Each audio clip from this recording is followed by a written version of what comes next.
Ladies and gentlemen. Ladies and gentlemen. This is radiopirate.com. Et la vie est un combat. OK, vendredi un peu gris à quelques endroits, même quelques flocons dans quelques régions du Québec.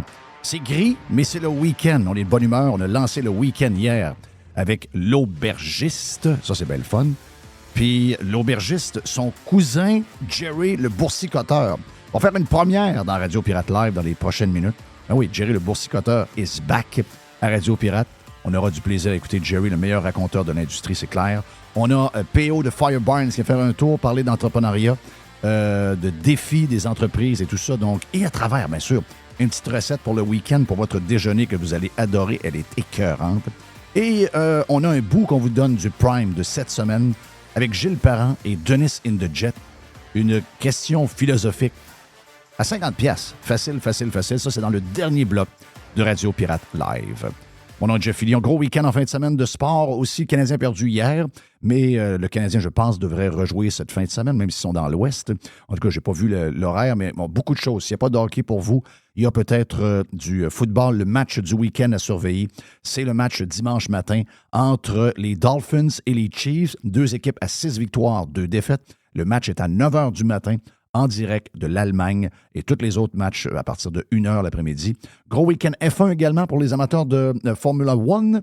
La Formule 1 qui est du côté du Brésil cette fin de semaine avec toutes les rumeurs, entre autres sur Fernando Alonso et Checo qui pourrait faire un switch de banc. Semblerait que cette rumeur-là est non fondée, mais c'est le genre de patente qui fait du bien pour la série Drive to Survive.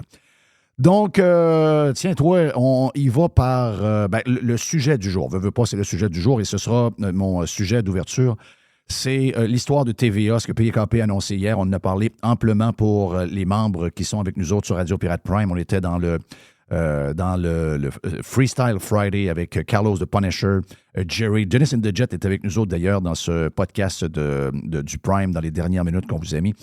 On a parlé amplement parce que, bon, la nouvelle est arrivée hier après-midi. Et là, avec plusieurs heures de décalage, on peut vous en parler d'une manière un peu, dans mon cas, moi, détaché, mais avec quand même un côté empathique où personne ne peut se réjouir de voir 547 personnes perdre leur emploi et être obligé de peut-être changer de domaine ou encore d'aller cogner, de refaire son CV. Mais c'est le genre de choses aujourd'hui, dans l'économie d'aujourd'hui, qui arrive vraiment régulièrement. On est dans une transformation de l'économie à vitesse grand V. Je vais juste vous rappeler une chose, je vais juste vous lancer ce chiffre-là qui est un chiffre quand même important. En 2033, donc dans 10 ans, OK, c'est le premier chiffre que je vous donne. En 2033, 30% des jobs qu'il y aura en 2033, on ne connaît pas ces jobs-là en ce moment. OK? Donc, c'est vous montrer à quelle vitesse le monde est en train de changer. La technologie a complètement changé tous les secteurs d'activité et, entre autres, le téléphone cellulaire, les plateformes ont constamment, au cours des dernières années, bousculé le monde des médias. Ceux qui vont passer à travers ça sont ceux qui seront les plus ouverts au changement, ce sont ceux qui vont les embrasser, c'est ceux qui vont fuir leur ancien modèle et qui vont sauter à pieds joints dans le nouveau modèle pour rejoindre le lecteur, pour rejoindre l'auditeur et pour rejoindre le téléspectateur. Est-ce que dans ce changement-là, il y aura plus de victimes que de gagnants? Sans doute. Mais c'est la vie, c'est l'histoire de la business, c'est le cycle de la vie pour à peu près tous les secteurs d'activité et le monde des médias n'est pas différent. Donc, salutations et bonne chance aux 547 employés. Je sais, et je ne les connais pas tous personnellement. Je ne peux pas vous dire combien en pourcentage, mais je pense que là-dedans, il y a des gens qui ont manqué d'empathie alors qu'ils travaillaient pour cet employeur-là, pour toutes sortes de raisons. Moi, je peux vous donner des exemples personnels où il y a une quinzaine d'années ou à peu près, les gens de cette industrie-là qui pleurent en ce moment la perte d'emploi pour 547 personnes, ces mêmes individus-là du même secteur se réjouissaient de voir une station de radio qu'ils n'aimaient pas être fermée par un organisme fédéral. Et les gens festoyaient à ce moment-là de la nouvelle qui était supposé d'arriver, qui finalement n'est jamais arrivé. Thank God. Mais, et personnellement également, pour vous dire que j'ai été, je vous dirais, 1 ou 2, 3 fois libéré de contrats pour des cancellations complètement woke, complètement stupides. Et encore une fois, dans cette industrie-là, des gens que je vois en ce moment pleurer sur le sort des employés, ces gens-là ont des sentiments variables, tout dépendamment de qui est victime de ces changements-là. Je peux vous dire une chose, ça n'a pas broyé fort pour les employés en question il y a une vingtaine d'années. Ça n'a pas broyé fort pour les gens de mon équipe qui ont perdu leur emploi 2, 3 fois pour des niaiseries. Donc, leurs émotions sont à géométrie variable, voyez-vous. Et dans les employés, je ne sais pas non plus si c'est la majorité, mais je suis certain d'une chose, c'est que beaucoup d'entre eux se sont pas mal crissés de ceux qui perdaient ou pouvaient perdre leur emploi dans les dernières années. Mais moi, je me considère comme quelqu'un de différent. Je suis toujours capable de faire la différence entre les emplois, les émotions que ça crée, etc. Donc, je mets ça de côté. Je care à propos de ces gens-là. Je vous souhaite la meilleure des chances. Mais vous savez quoi? Le déclin de TVA est explicable de plusieurs points. Le déclin de TVA arrive d'abord, très mauvaise vision du propriétaire. Pour les gens qui ont écouté Succession sur HBO, vous allez comprendre que la famille qui a des médias là-dedans, qui représente la famille de Rupert Murdoch, ça peut être, cette famille-là peut être amenée à toutes sortes de grandes familles qui ont détenu des genres de, sans être des monopoles, mais qui ont détenu de gros joueurs dans le domaine des médias. C'est une histoire qui est très à jour et qui explique vraiment ce qui se passe en ce moment. Et je pense que TVA a été victime d'une mauvaise vision d'un gars qui, semble-t-il, est très intelligent, travaille très fort, mais sans doute travaille très mal. Fait penser dans la série Succession, non pas au bonhomme Logan Roy, mais beaucoup plus, je vous dirais, à son fils, Kendall Roy. Si vous avez écouté la série Succession, vous savez de quoi je parle. Sinon, vous devez, cet hiver, vous taper les 6 saisons de cette série-là qui est extraordinaire. Donc, manque de vision, carrément, vraiment un manque de vision claire. Donc, pour les employés, on vous souhaite la meilleure des chances dans le futur. Pour le reste, si on regarde ça froidement et qu'on met l'empathie et les émotions de côté, c'était inévitable. L'histoire qui est arrivée avec TVA, LCN, je vous dirais PKP, le Journal de Montréal, le Journal de Québec, eh bien, ça ne pouvait pas arriver autrement. Ces gens-là, je vous dirais même avant le début de la COVID, ont décidé de laisser tomber le monde ordinaire, le vrai monde. Il y en a que ça dérange quand on parle du vrai monde, mais ça existe. C'est la majorité du monde, le monde ordinaire, pas l'élite, pas les gens qu'on voit tous les jours dans des organismes quelconques. Le vrai monde. Le vrai monde, c'est lui qui mène. Des fois, on l'oublie. On pense qu'on est plus gros que la patente et on oublie qu'en fin de journée, c'est le monde qui mène la patente. Mais ils l'oublient, ils s'éloignent. Ils ont choisi l'élite. Ils ont choisi les peureux. Ils ont choisi la gauche sauvage. Ils ont choisi la CAQ. Surtout que la CAQ leur a donné de gros chèques pendant 2 ans et demi. Pensez-y, un média grand public qui choisit le politicos et la gang de sauter de gauche au lieu du vrai monde. Pensez à ça une seconde. C'est une des erreurs les plus connes à faire et c'est surtout celle qui est le plus facilement évitable. Il faut être cave, pas à peu près, pour pas avoir vu ça. Et jusqu'à maintenant, OK, on n'est pas encore à 24 heures de l'annonce, mais on s'en vient à 24 heures. Je n'ai toujours pas lu un seul mea culpa de la gang des médias qui braillent depuis 24 heures. C'est la preuve qu'ils n'ont pas compris ce qui se passe. Ils n'ont pas compris, ils n'ont pas pu éviter cette catastrophe-là parce qu'ils n'ont jamais été capables de se regarder dans le miroir et de comprendre ce qui se passe. Pour eux, les gens qui passent des commentaires et qui les jugent, vous êtes des caves, vous êtes que des intestins, vous êtes des débiles, vous êtes des idiots. Mais ils oublient que c'est vous qui les lisez, c'est vous qui les écoutez, c'est vous qui les regardez, et si vous n'êtes pas là, ils sont morts. Vous devez, en tout cas, les gens de l'industrie, vous devez vous rappeler à chaque jour qu'une caméra s'ouvre, que vous avez un ordinateur pour écrire un texte, un micro qui s'ouvre. Vos boss sont l'autre bord. C'est eux qui décident de votre futur. Mais jusqu'à maintenant, aucun mea culpa sur ce qu'ils auraient pu faire de mal. C'est de la faute de Facebook, c'est de la faute de Google, c'est de la faute de paquet de monde, mais c'est jamais de leur faute. Et ça, ben, c'est la preuve qu'il était condamné à carrément mourir. L'histoire de Facebook, l'histoire de Netflix, l'histoire de Google qui est répétée sans cesse, on va se le dire, c'est de la bullshit. Oui, il y a un gros changement. Tout le monde est conscient dans les médias qu'il y a un gros changement. Mais dans les changements, comme je le disais régulièrement dans les derniers mois, les dernières années, depuis qu'on parle de ce qui se passe, il y aura des gagnants et il y aura une tonne de losers. Qui va gagner? C'est ceux qui auront la meilleure vision pour transformer leurs médias.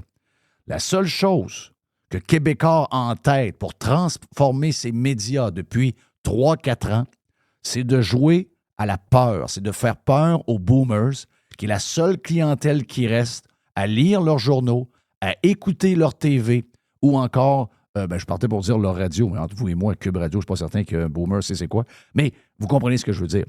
La seule chose que Québécois a trouvé pour se réinventer et essayer de ne pas mourir devant les changements de l'auditoire et du lecteur, c'est de s'accaparer les boomers, qui sont une clientèle réceptive et encore présente, en faisant un X sur les jeunes de 20 ans, de 30 ans, de 40 ans et même de 50 ans. Je suis dans ce groupe-là et je ne me sens pas concerné du tout parce que la télévision m'offre. Donc, faire peur aux boomers avec, je peux vous nommer une tonne d'affaires, le faire peur avec la COVID, le faire peur avec le climat, leur faire peur avec les VUS, leur faire peur avec Poilievre, avec Trump, avec du M. Oui, ça rend les boomers captifs. Ils sont accrochés à leur TV, ils cliquent sur leur article, mais ce sont des gens de 70, 75, et en tout respect, je m'en vais vers là. C'est juste qu'à cet âge-là, on n'est pas en train de consommer, de bâtir quelque chose, on est en train de rapetisser, on consomme de moins en moins, et les acheteurs de pub, qui sont des acheteurs de pub québécois, OK?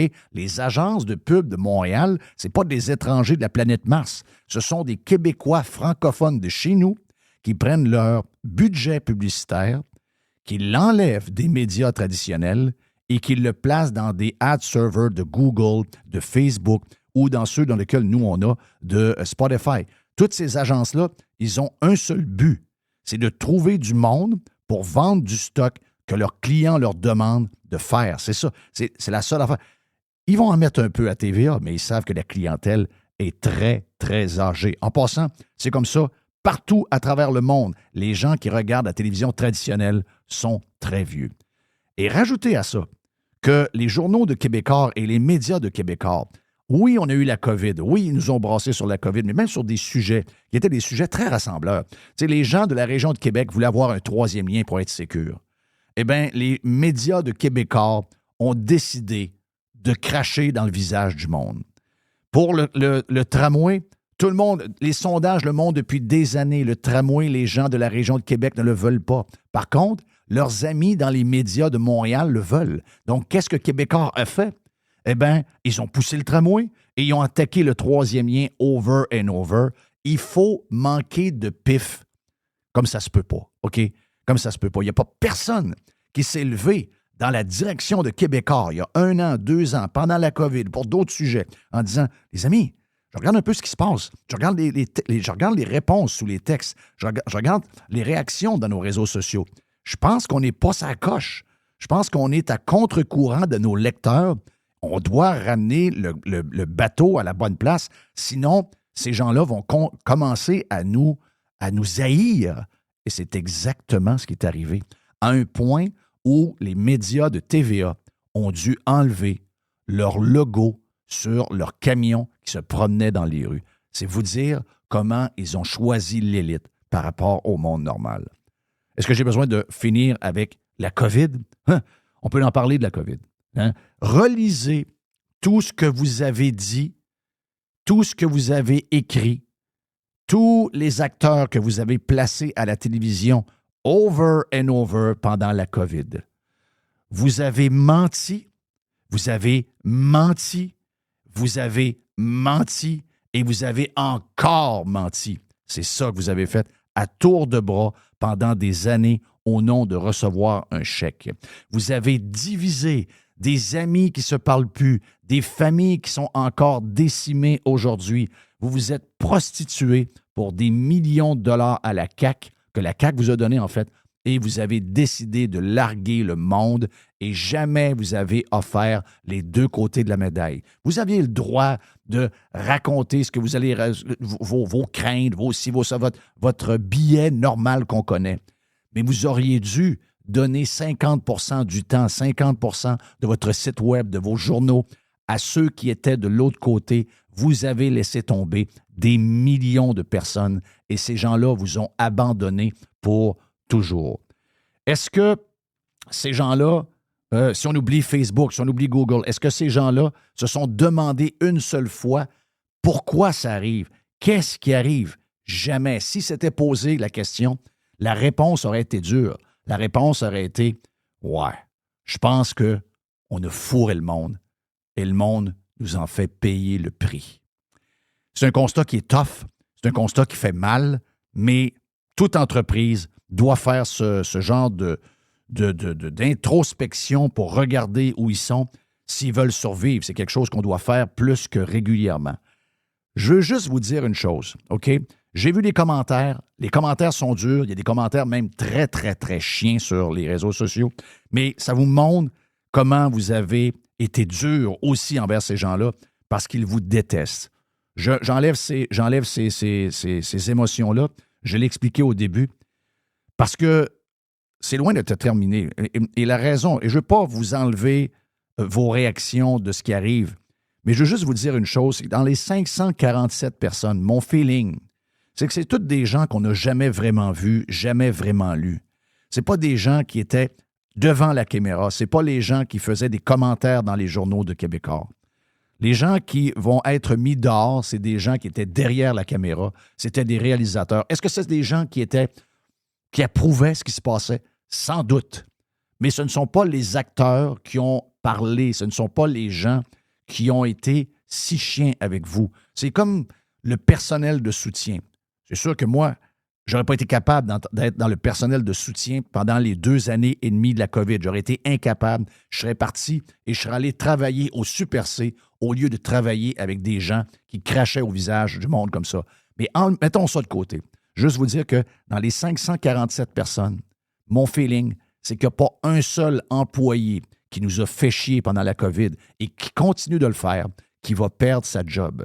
Ils sont tous là. Ils sont tous là, les Martineau de ce monde, Sablon, les gens qui écrivent, les Karine Gagnon, tous les gens qui vous ont craqué et qui sont contre vous et qui sont contre le monde vont continuer d'être dans les médias de Québécois. Donc, oui, effectivement, c'était inévitable, mais je vous le dis, ça va continuer comme ça. Vous allez continuer à vous faire regarder de haut. Ils vont continuer de vous cracher au visage parce que les artisans qui ont été durs envers vous sont toujours là. Les 547 personnes qui ont perdu leur job, c'est du personnel de soutien.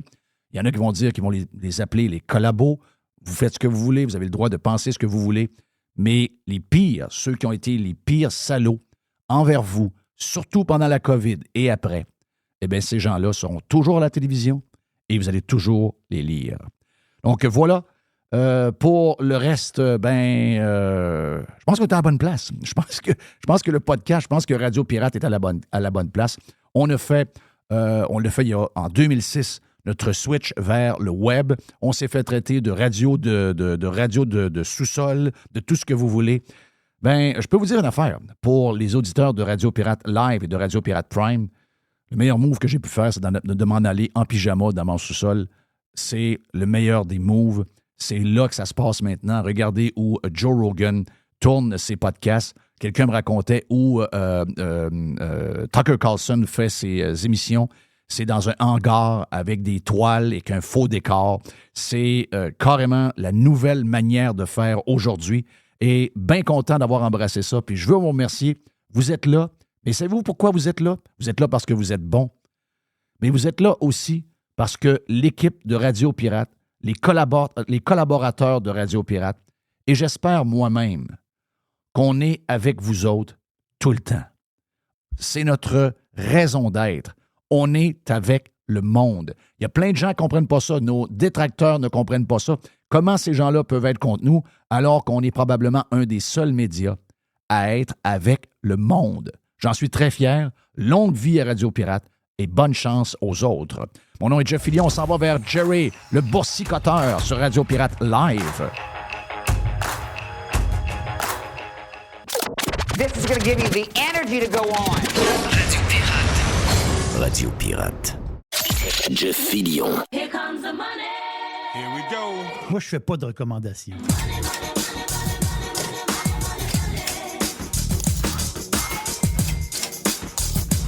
Boursicotage avec Jerry. C'est la première. Sir. C'est la première. Et non la dernière. Bon vendredi sur Radio Pirate Live. Jerry, qu'est-ce qu'on a? Pour la première, il faut mettre quelque chose au clair. Puis c'est drôle parce qu'hier, on s'en est jasé un petit peu. La raison pourquoi on fait... habituellement, le boursicotage, on le fait très souvent sur le Prime. Oui. Mais là, on le lance sur le live parce qu'on a eu des demandes. Les gens, Jerry, pendant des années, a boursicoté. Oui. Et pris une pause, puis on a fait plus une genre de boîte. Je pense que ça a commencé un peu pendant la COVID, où on a commencé à varier un peu. Mais là, on a eu des demandes spéciales que des gens voulaient qu'on refasse une fois par semaine au moins. Puis, comme je dirais, de temps en temps, on va le faire sur le live, Laurie, mais de temps en temps aussi, on va le faire uniquement sur le Prime. Et Jerry, c'est le maître boursicoteur. Il a fait des conférences. On fait des conférences. Regarde, Oui. donc, beaucoup de plaisir à écouter Jerry et surtout, on apprend beaucoup. Tu sais, moi, j'ai commencé à la bourse. Il faut que j'explique un peu l'histoire aussi. Quand j'ai commencé à la bourse, j'avais en 94 ou en 95, on s'entend-tu que c'était un peu dans le début de l'Internet. Moi, j'étais dans les premiers abonnés Internet dans mon coin. Puis le boom Internet au Québec, c'était en l'an 2000. Donc, j'ai commencé tranquillement. J'avais un petit compte Disnat à l'époque.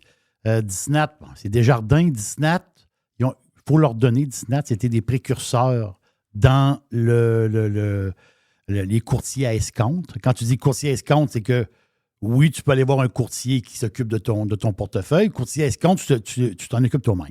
C'est ça, là, le courtage à escompte. À l'époque, c'était assez spécialisé, si on peut dire. Puis aujourd'hui, il y a n'importe qui sur l'application, on peut faire des trades. Puis, tu veux dire, ça a beaucoup, beaucoup changé le trading. Mais il y a une chose qui n'a pas changé. Il y a une chose qui n'a pas changé. C'est qu'à la bourse, on est tous des losers. Tout le monde. Si tu décides de boursicoter, d'aller à la bourse, tu peux y aller selon tes moyens. Il faut y aller selon nos moyens. Une affaire qui est sûre, c'est que tu es un loser. On va dire, non, Jerry, il y en a qui gagnent à la bourse. Non. Ceux qui gagnent, souvent, sont même pas contents. Puis des fois, il y en a qui perdent, puis sont contents. Je vous explique. T'achètes une action. On fait un scénario, là. J'achète une part. J'achète une action. 100 biasses. J'achète une part. 100 biasses. L'action monte à 110. L'action monte à 120, à 130. Là, ça fait... ça redescend à 120. Ça taponne. À un moment donné, ça fait 6 mois que j'ai mon action à 100 piastres, puis mon action en vaut 150 piastres. Je décide de la vendre. Très difficile de vendre. À la bourse, acheter, c'est l'affaire la plus facile qu'il n'y a pas. Il y a un lien direct entre le porte-monnaie et le cœur. Je ne sais pas pourquoi. Il y a comme une corde entre ton porte-monnaie. Prenez votre porte-monnaie, là, mettez-le sur la table. Vous ne la voyez pas, la corde, mais il y a une corde. Il y a une corde jusqu'à votre cœur.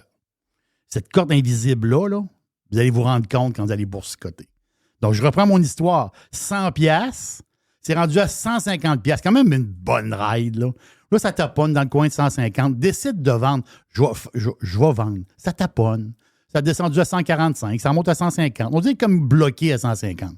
Je décide de vendre. 3 jours après, c'est 160. 6 mois après, c'est 2,25. 2 ans après, c'est 600 piastres l'action. Qu'est-ce que tu as dans ta tête? Le restant de tes jours, tu vas penser à ça? Oui. Et le restant de tes jours, tu vas dans ta tête, tu vas être un loser. Mais en réalité, tu as acheté quelque chose à 100, tu l'as vendu à 150. Mais là, toi, tu capotes. Parce qu'imaginez-vous un stock comme Tesla, comme il y a eu de losers dans l'histoire de Tesla. Il y a eu beaucoup de losers. La face, c'est que là-dedans, il y a du monde qui va être des méchants de passe. Il y a du monde même qui ont devancé leur retraite. Mais même là, ils ne sont pas contents. Parce qu'ils ont devancé leur retraite, mais s'ils seraient restés dedans, il y aurait un bateau. Ah, OK. Non, mais t'as fait une méchante passe à la bourse. T'es pas content encore? Ben, c'est ça. Mais on va dans le sens contraire. Encore un loser. Vous achetez une action à 100 piastres, puis là, ça fait 2-3 jours que je suis dedans. 95 piastres, 94, 90, puis le temps passe, ouais, je suis pas trop content. Mais descend 90, 85, 80. Oh, bon, là, ouais, qu'est-ce que je fais? Ah, mais je mets un ordre stop, puis je m'en vais. J'ai vend à 80 piastres. Je prends la perte. À un moment donné, je prends la grosse perte, mais j'apprends. Le stock continue à descendre par la suite. Il descend le stock. Il descend le stock. Il descend le stock. Le stock se ramasse à 15 piastres. Puis à un moment donné, le stock se ramasse à 1 pièce, à 50 cents. À un moment donné, la compagnie fait faillite. Là, tu te dis, c'est extraordinaire. Je suis assez content. J'ai sacré mon camp. Christophe, j'aurais pu tout perdre. J'ai dit, non. Pourquoi tu es content? Tu as perdu de l'argent. Voyez? C'est ça le boursicotage. Une affaire qui est sûre, c'est si vous allez à la bourse, vous allez être un loser. Ce qui compte, c'est que quand vous allez rouvrir votre application de courtage à escompte, vous allez regarder en bas, il est marqué la valeur de votre portefeuille. Donc, vous allez voir le début, puis vous allez voir où est-ce que vous êtes rendu. Si vous êtes en haut, il faut être content. Toutes les histoires, toutes les affaires qui s'est passées, ça n'a aucune importance. Ça prend des années à se débarrasser de ça. Je vous le dis, là, des années. Moi, je suis guéri de ça, avec le temps, mais ça a pris beaucoup de temps. Parce qu'à un moment donné, tu es en train de souper avec ta femme, là, elle te parle, OK, ouais, en fin de semaine, on va aller faire telle affaire. Là, pendant qu'elle te parle, toi, tu penses à tes trades que tu as fait dans ta journée. Là. Ça marche. La vie, c'est pas ça. Ça va. Il y a un lien direct entre le cœur et votre porte-monnaie. Mais le lien, il ne faut pas le mettre avec votre porte-monnaie. Il faut le mettre avec votre femme. C'est ça qu'il faut faire. Ou avec votre mari. Il est là, le lien de cœur. Pas avec le porte-monnaie. Le porte-monnaie, lui, le porte-monnaie, là, c'est une autre affaire. Il ne faut pas briser notre vie. Il y a beaucoup de monde qui brise leur vie. J'en ai connu.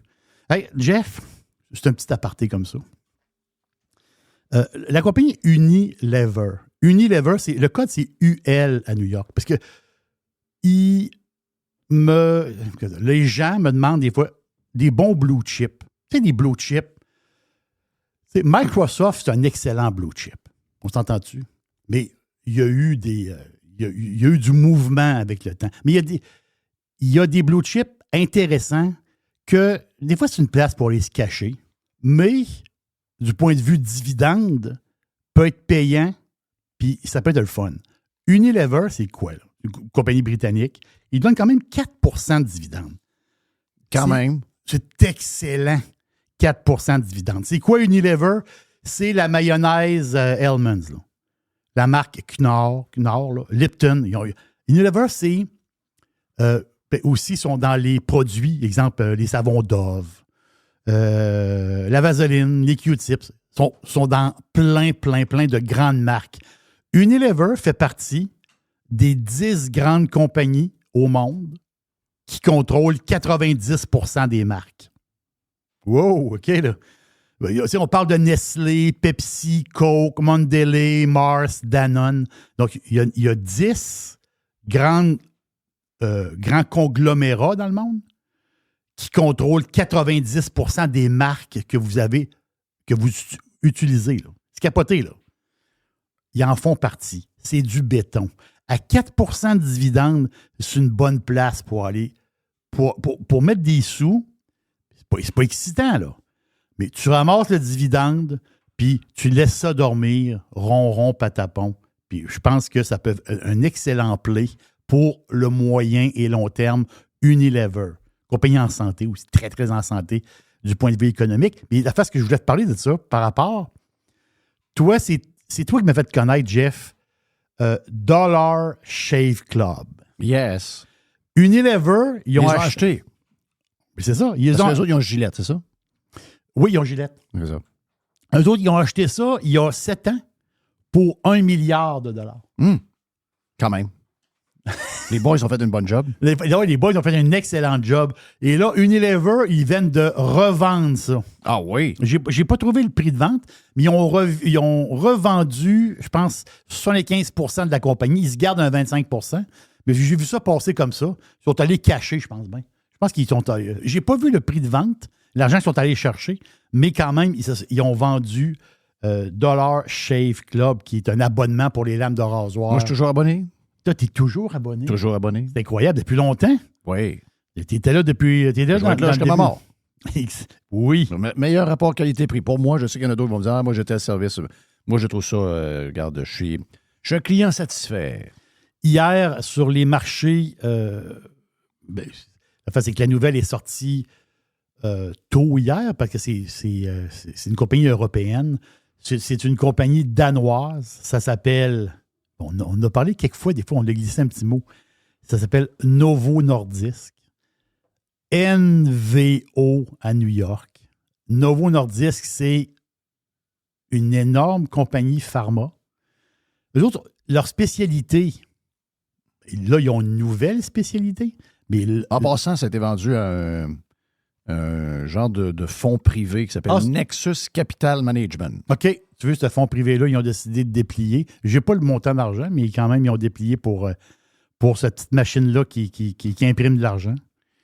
Donc, c'est une compagnie danoise, Novo Nordisk, et eux autres, à la base, traitement pour l'hémophilie, traitement pour les problèmes hormonaux, traitement pour les maladies chroniques, traitement... Eux autres, c'est des gros producteurs d'insuline. Ah, vous voyez où est-ce que je m'en vais, là. Et Novo Nordisk, c'est Ozempic. Je veux juste te dire comment la vente... Ozempic. Comment les ventes arrivent, des fois. Donc, le fondateur de Dollar Shave Club s'appelle Michael Dubin, OK?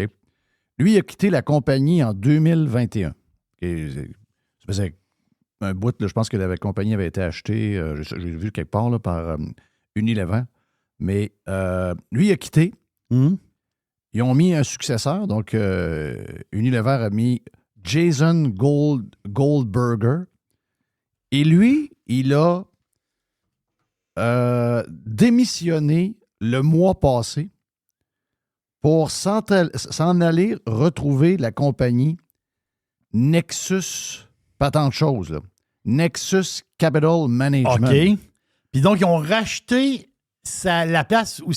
ils ont racheté l'entreprise jusqu'à parti. Moi, mon feeling, c'est qu'ils se sont dit, on n'est pas personne pour gérer cette patente-là, on est fourré, le gars est parti, là, on va lui vendre eux autres.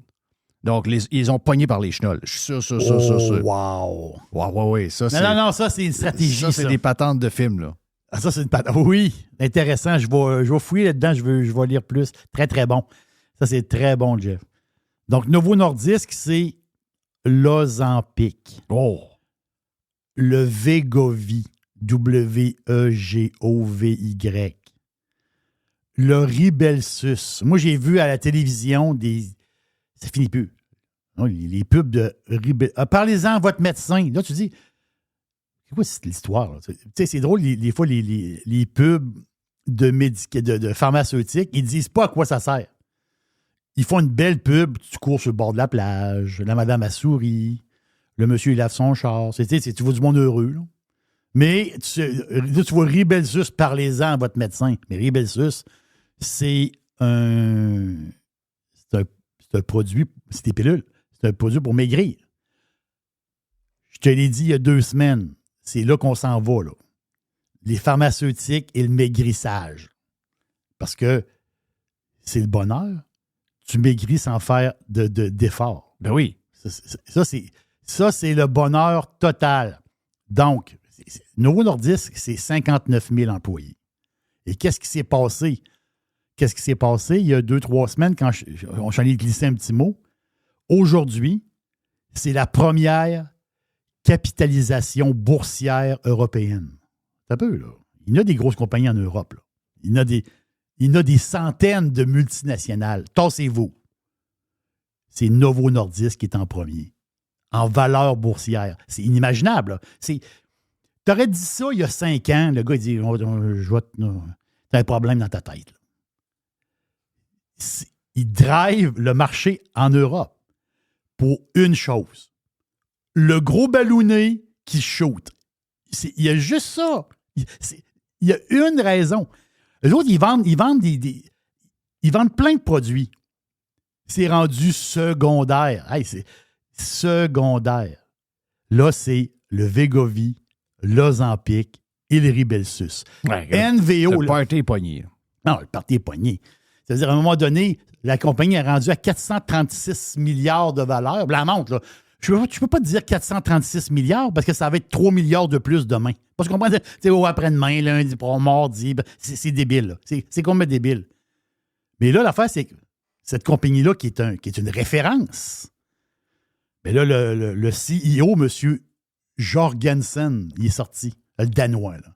Il est sorti. Lui, il dit, ouais, bonjour, M. Jorgensen. Lui, il a dans ses mains, OK? Il y a la douille. Là. La douille qui est la seringue. Là. Lui, il a dans ses mains le produit. OK? Oubliez tout. Là. Oubliez tout ce qu'il y a sur la terre, on s'en fout. Lui, il a la douille que tout le monde va avoir sur la planète. Ils sont prêts à payer n'importe quoi pour. Lui, il les a dans les mains, les douilles. Mais le problème, c'est qu'il faut qu'il fabrique les douilles. Il faut qu'il mette un stuff dedans. C'est pas juste une douille en plastique avec une seringue. Il faut qu'il mette un stuff. Mais fabriquer le stuff, ils ne peuvent pas le faire overnight. Là, lui, il est très poli. T'sais. Lui, il dit, autrement dit, la demande, j'aime ça de même, bien poliment, t'sais. La demande excède la production, un genre de parabole. Là. Mais en réalité, là, Novo Nordisk, là, en ce moment, sont pas dans la marde, dans l'hyper-marde. Il faut absolument qu'ils fournissent. Ils vont fournir. Ça va coûter de l'investissement à la tonne, mais ils vont fournir.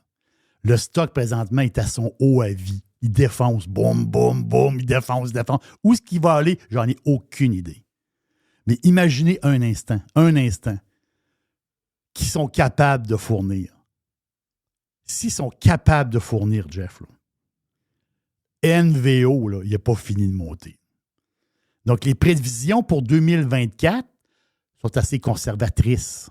C'est normal. Il faut fabriquer le tube avec la seringue, puis il faut mettre quelque chose dedans. Mais tu as un tube, puis tu as 1000 gros qui te jappent après pour l'avoir. Donc, il est là le problème. Mais j'ai hâte de voir dans les prochains mois la suite de ça, parce qu'on va en savoir plus tard. C'est le stuff le plus demandé au monde. Là, je m'en vais à une autre place. Ben, à peu près la même place.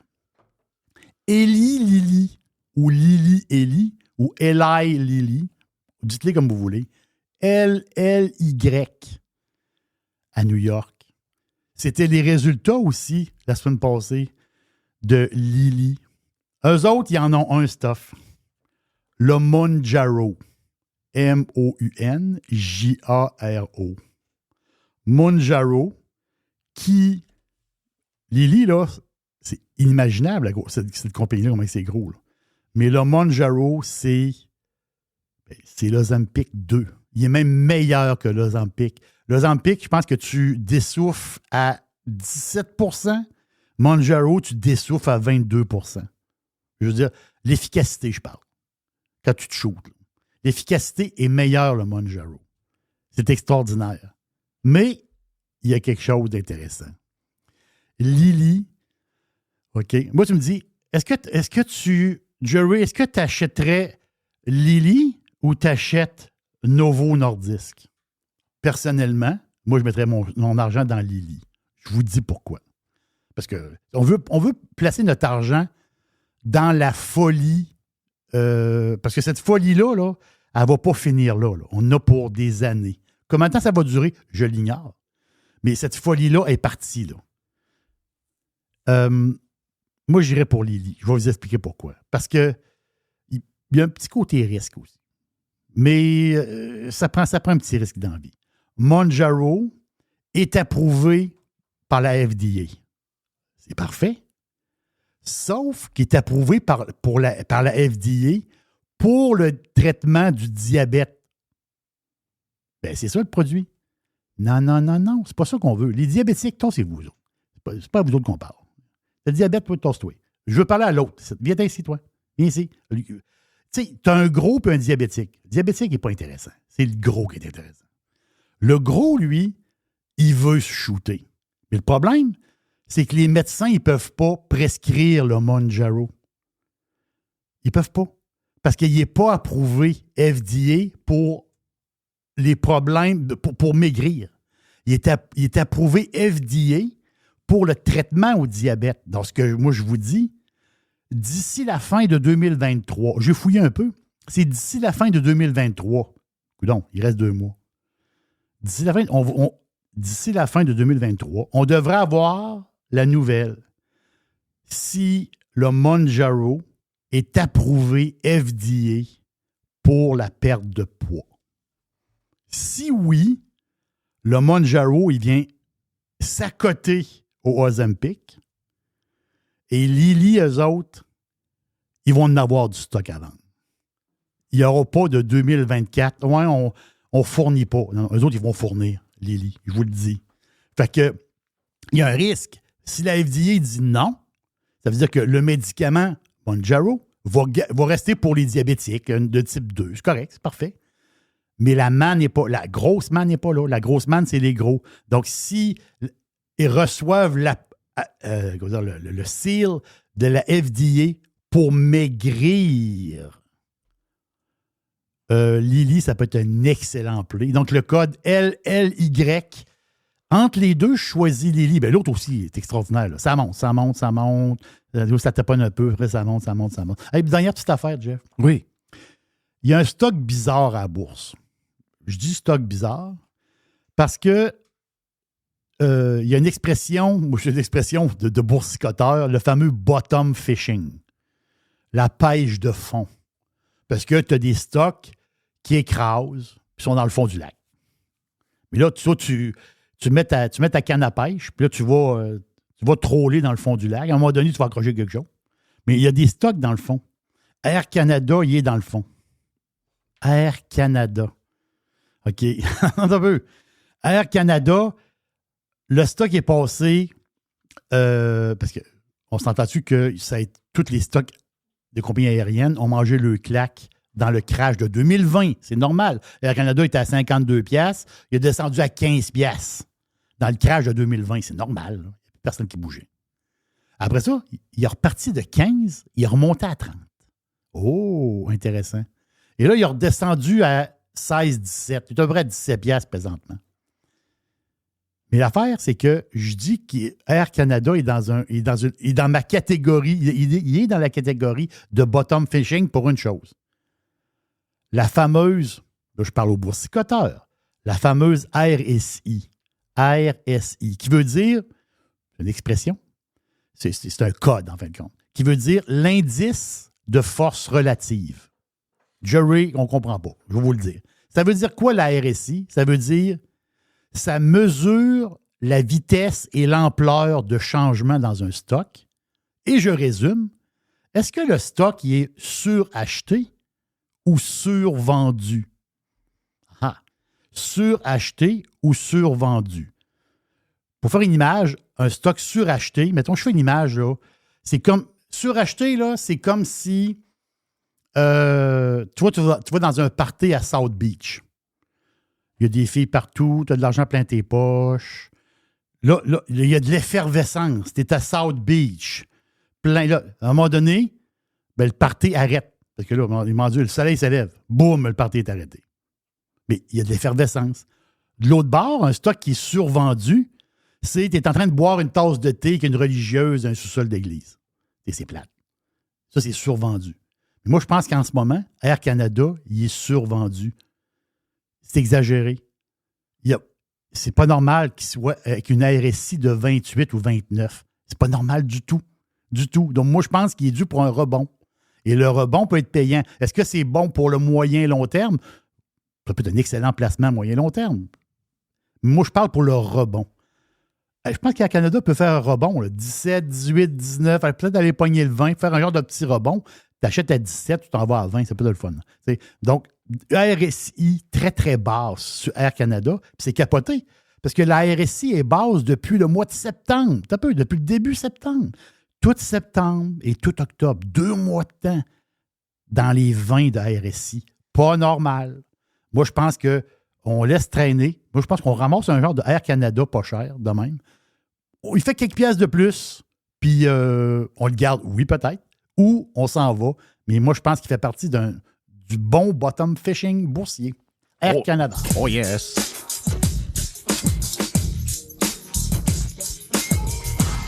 Le stock taponne.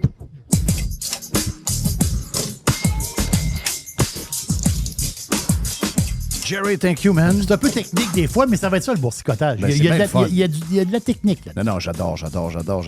Les subtilités, c'est le fun. Ça nous fait travailler le cerveau, mon ami. On est stand-by pour PO de Firebarns. Et on a un bout également de Radio Pirate Prime de cette semaine pour finir. On fait une pause, on revient sur Radio Pirate Live. RadioPirate.com. A definite breakthrough step in home entertainment. Évasion. Révolution. Domination. Radio Pirate. Spread the word. Hey, bon vendredi, bon week-end.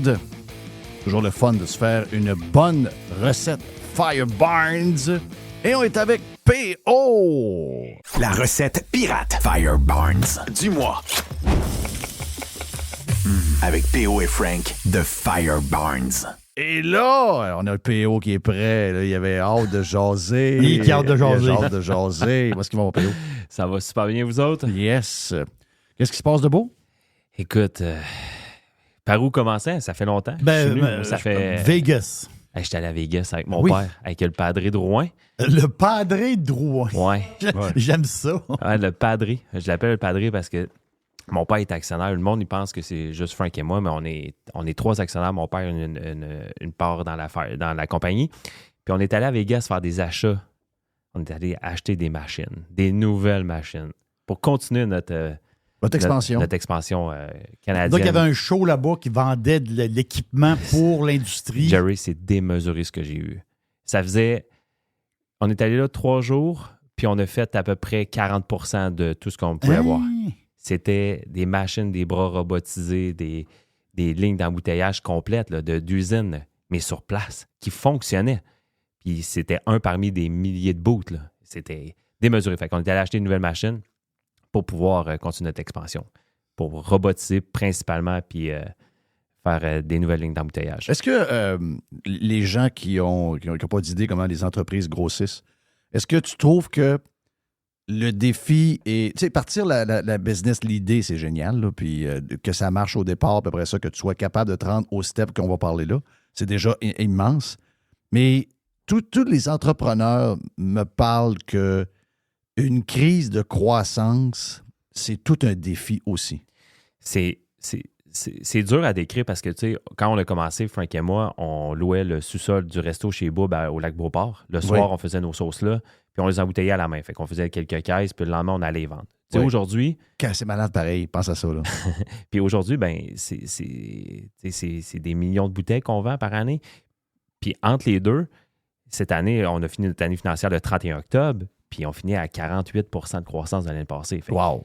48 c'est impossible de ne pas avoir d'enjeu de cash flow. C'est peu importe. Mais les gens ont de la misère à comprendre ça. C'est ça.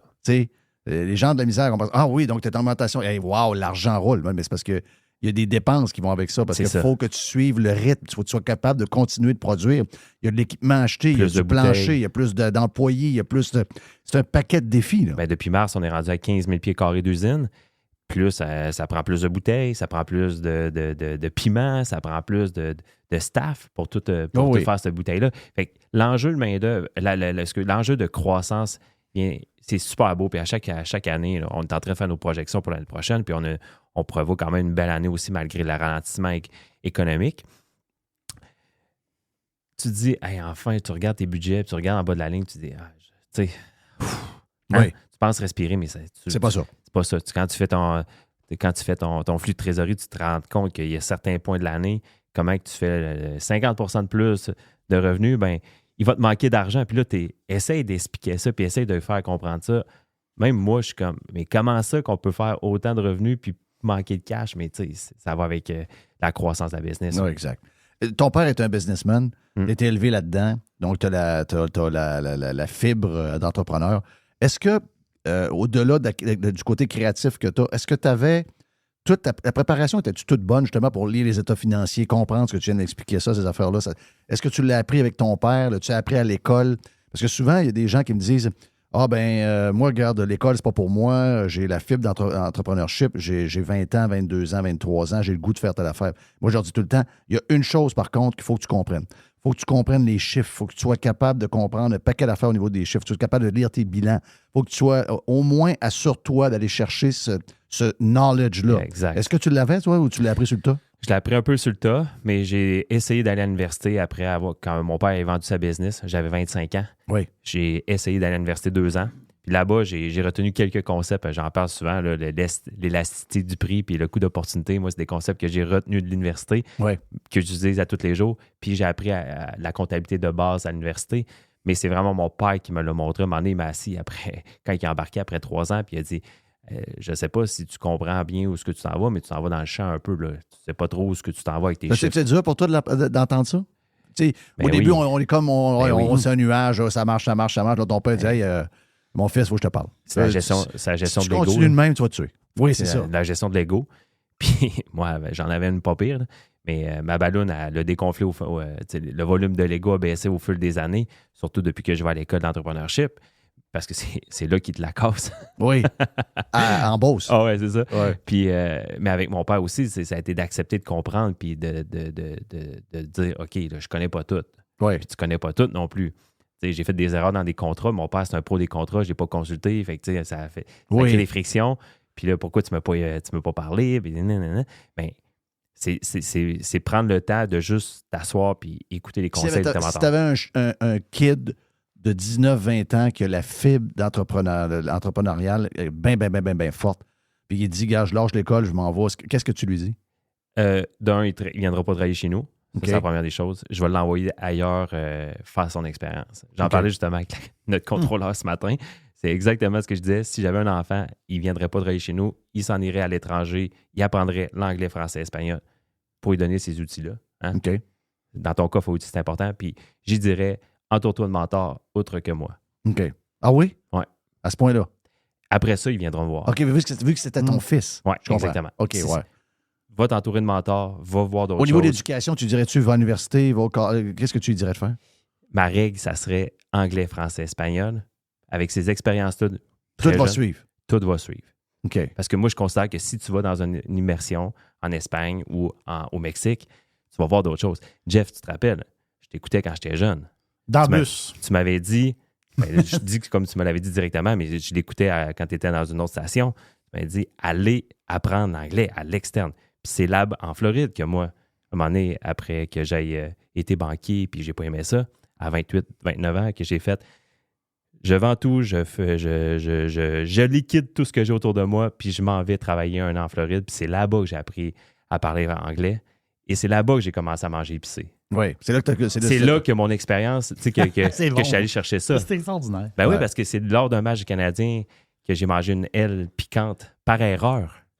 Où c'était en Floride? Oui. OK, au Panthers? Non, c'était dans un bar sportif. Oui, oui. Très connu de Fort Lauderdale, le Hooters. Oui, oui.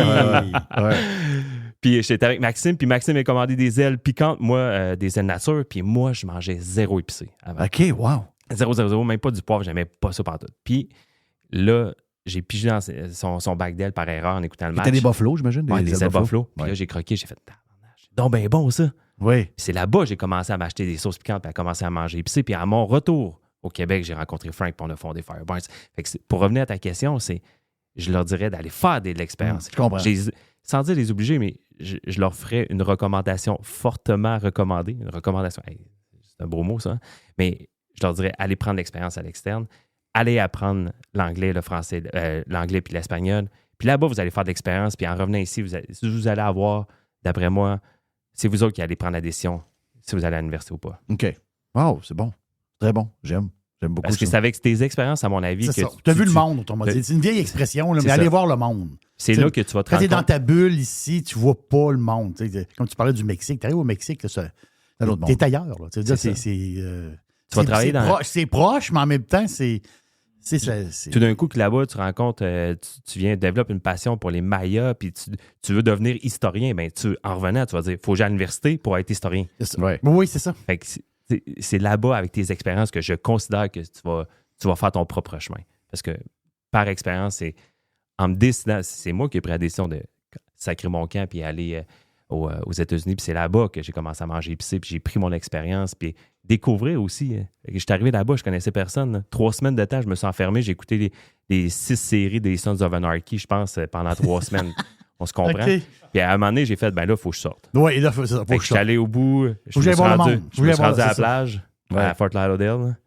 Puis j'ai passé l'après-midi tout seul à la plage. Puis là, j'ai commencé à découvrir mon coin. Puis là, après ça, j'ai joué plein de terrains de golf. Puis, parce que j'ai travaillé pour Can-Am Golf là-bas. Là. Oui. OK, tu as travaillé pour Can-Am. J'ai travaillé pour Can-Am pour Charles Bourque. Ça, on parle de quelle année, ça? 2013. 2013. 2013 à 2014. Puis à 2014, je suis revenu au Québec. J'ai rencontré Frank. Puis en 2015... Par hasard, Frank, ou quoi? Par hasard, j'ai eu une copine cet été-là à me présenter Frank. OK. Puis on a décidé de fonder Fireburns. Puis... c'est pété la vie. 2015. C'est donc ben Oui. hot. En 2015, on a fondé Fireburns. Puis aujourd'hui, ben Fireburns est ce que c'est quand tu rencontres des gens ici. Je l'ai dit en rentrant, ma fille est arrivée de Moncton, elle m'a dit, elle faisait de quoi? Elle dit, on a-tu de la sriracha Fireburns? J'ai dit, ben oui, on a juste de la Fireburns. Elle a dit, OK, parfait. Parce qu'elle a dit, elle est comme un addict là, à la Fireburns. J'ai dit, hey, tu l'as-tu trouvé à Moncton? Elle a dit, il n'y a que de la Fireburns en ce moment à Moncton. Mais ça, là, c'est... Oui, parce qu'il y a un problème avec la marque...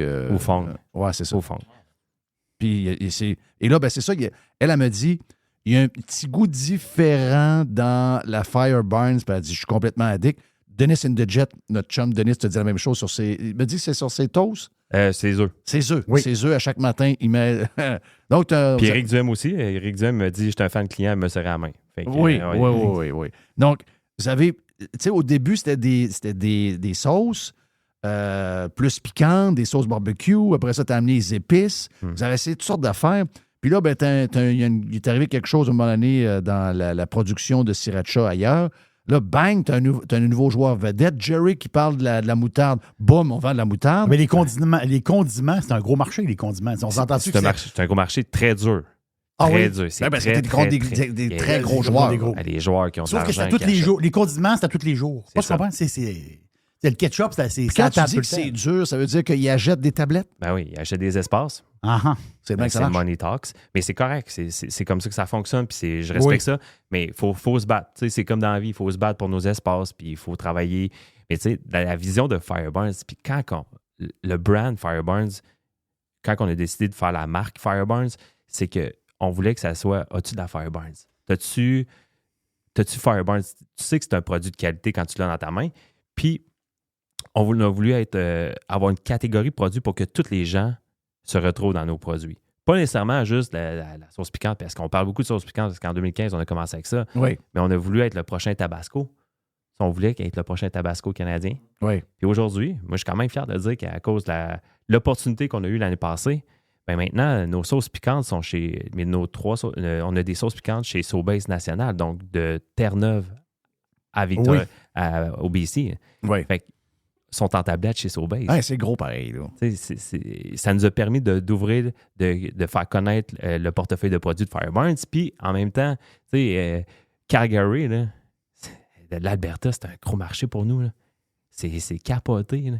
Mais Tu sais, je réalise pas. Je réalise C'est ça, charcoal, bœuf. C'est-à-dire, on s'entend dessus que les autres, ils ils vont sur le brut, là, la viande brute, faire le même. Oui, puis ils trippent, ils ont adopté notre produit, puis ça me fait tout le temps plaisir. Tu sais, ce matin, on a eu fallait faire quelque chose pour la France, puis ce matin, il fallait avoir des photos de points de vente en France, puis quand tu vois ça, des murs de sauce en France, comment tu veux pas être content, là? Puis avoir la gratitude de dire, tabarnouche, peu importe où ce que tu es au Canada, puis en certaines portions de la France, ben, tu as nos produits.